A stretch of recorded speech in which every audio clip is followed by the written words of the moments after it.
Hello friends, ഇന്ന് ഉച്ചക്കത്തെ ഊണിന് ഞങ്ങൾക്ക് കടച്ചക്ക മസാലയാണ് കേട്ടോ കറി. അതിന് വേണ്ടിയിട്ട് ആദ്യം തന്നെ ഞങ്ങൾ ചീനച്ചട്ടി വെച്ചു. അതിലേക്ക് എണ്ണ ഒഴിച്ചു. ശേഷം കടുകിട്ട് നന്നായിട്ടൊന്ന് പൊട്ടിക്കുക. കടുക് നന്നായിട്ട് പൊട്ടിയതിന് ശേഷം അതിലേക്ക് വറ്റൽമുളകും കറിവേപ്പില ഇട്ട് കൊടുക്കുക. വറ്റൽമുളകും കറിവേപ്പില ഇട്ടു. അതിലേക്ക് വെളുത്തുള്ളി ഇട്ട് കൊടുത്തു കേട്ടോ. ചിലർ ഇഞ്ചിയൊക്കെ ചേർക്കും, ഞങ്ങൾ വെളുത്തുള്ളി മാത്രമേ ചേർത്തുള്ളൂ. വെളുത്തുള്ളി ഇട്ട് കൊടുത്തു. അതിനുശേഷം തേങ്ങാക്കൊത്ത്. ഞങ്ങളുടെ കറികളുടെ പ്രധാന ഘടകം തേങ്ങാക്കൊത്താണ് കേട്ടോ. ഈ മസാലക്കറികളുടെയൊക്കെ ഞങ്ങളെല്ലാ മസാലക്കറികൾക്കും തേങ്ങാക്കൊത്ത് കൂടുതലായിട്ട് ഉപയോഗിക്കും. തേങ്ങാക്കൊത്തിട്ട് കൊടുത്തു. അതിലേക്ക് ആവശ്യത്തിന് സവോള ഇട്ട് നന്നായിട്ട് ഇളക്കി കൊടുക്കുക. ഒന്ന് വഴറ്റിയെടുക്കുക. തീ കുറച്ച് വെച്ച് നന്നായിട്ടൊന്ന് വഴറ്റിയെടുത്തു.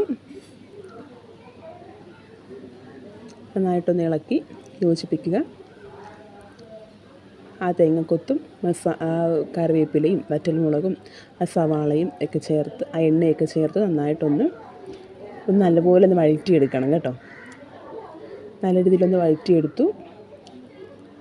അതിലേക്ക് ആവശ്യത്തിന് മഞ്ഞൾപ്പൊടി, ഉപ്പുമിട്ട് ഒന്ന് ഇളക്കി കൊടുക്കുക.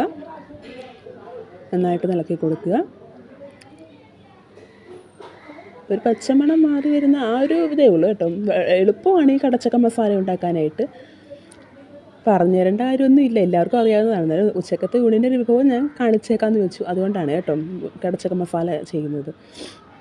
അതിലേക്ക് നന്നായിട്ടൊന്ന് വഴന്ന് വന്നിട്ടുണ്ട്. ആ വഴന്ന് വന്നതിലേക്ക് നമുക്ക് ആവശ്യത്തിന് മല്ലിപ്പൊടി, മുളക് പൊടി എന്നിവ ചേർത്ത് നന്നായിട്ടൊന്ന് മിക്സ് ചെയ്ത് കൊടുക്കുക. ഇത് വഴന്ന് വന്നതിന് ശേഷം മാത്രമേ മല്ലിപ്പൊടിയും മുളക് പൊടിയും ചേർത്ത് നന്നായിട്ടൊന്ന് ഇളക്കി കൊടുക്കുക. ഇത് നന്നായിട്ടൊന്ന് പാകമായിട്ടുണ്ട്. അതിലേക്ക് നന്നായിട്ട് ഇളക്കി കൊടുത്തു. അതിലേക്ക് ആവശ്യത്തിന് ഗരം മസാല, അതിനുശേഷം ചക്ക ഇട്ട് കൊടുക്കുക. ഈ ചക്കയ്ക്ക് ഞങ്ങൾ കടച്ചക്ക എന്നാണ് പറയുന്നത്.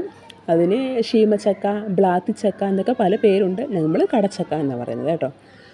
കടച്ചക്ക ഇട്ട് കൊടുത്തു. നന്നായിട്ട് ആ മസാലയും ആ ചക്കയും കൂടെ നന്നായിട്ടൊന്ന് ഇളക്കി കൊടുത്ത് അതിലേക്ക് ആ ചക്കയൊന്ന് വേകാനുള്ള പാകത്തിനുള്ള വെള്ളം അത് മതി കേട്ടോ. ആവശ്യത്തിന് വെള്ളവും ഒഴിച്ച് ഒന്ന് ഇളക്കി കൊടുക്കുക. നന്നായിട്ട് ഇളക്കി കൊടുക്കുക. ഒന്ന് തത്തിപ്പൊത്തി കുറച്ച് നേരം ഒന്ന് അടച്ച് വെച്ച് വേവിക്കണം കേട്ടോ.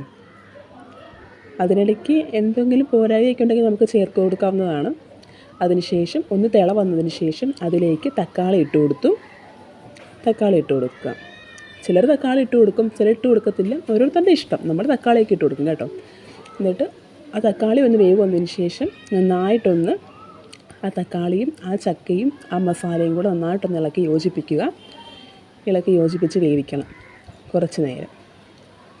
ശേഷം ഒന്നും കൂടെ ഒന്ന് അടച്ച് വെച്ച് വേവിക്കണം. എന്നിട്ട് നമ്മുടെ ചക്ക നല്ല സെറ്റായിട്ട് വന്നിട്ടുണ്ട്. നമ്മുടെ കടച്ചക്ക മസാല റെഡി.